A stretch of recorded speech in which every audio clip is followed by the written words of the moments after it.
В Коме продолжается работа по улучшению качества питьевой воды. В рамках регионального проекта «Чистая вода» в республике появляются новые водоочистные станции. Одна из таких накануне заработала в сысольском поселке Визендор. Теперь благодаря ей живительная влага появилась не только в жилом секторе, но и в местном детском саду и школе. Ксения Лосева побывала на месте.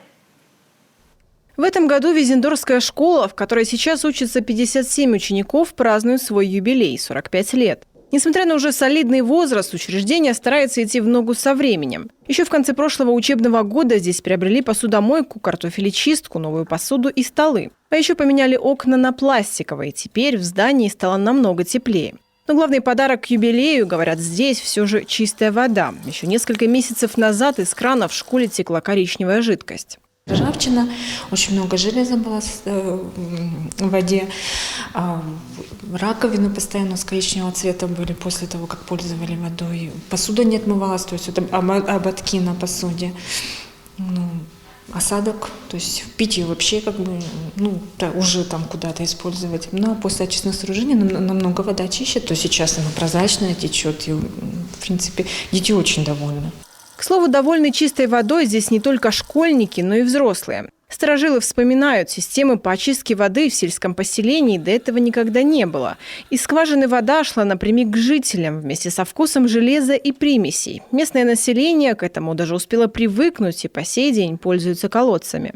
У нас население пользуется общественными колодцами. То есть в последнее время мы взяли за практику строительства трубчатых колодцев. То есть администрация полностью оплачивает, строит, и люди пользуются.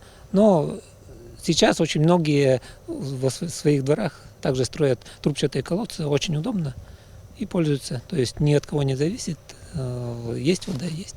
Строительство водоочистной станции в поселке завершилось в октябре. Уже сейчас она в штатном режиме перерабатывает почти 5 кубометров воды в сутки.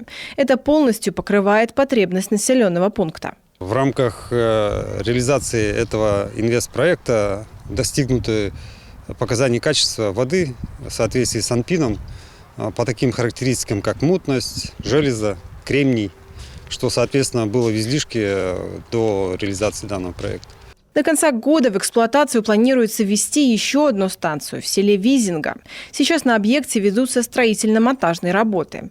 Всего же по инвестиционной программе на 2020 запланировано введение 16 станций в населенных пунктах Кайгородского, Каркеросского, Сысольского, Усть-Куломского, Прилузского, Усть-Вымского и Сыктывдинского районов.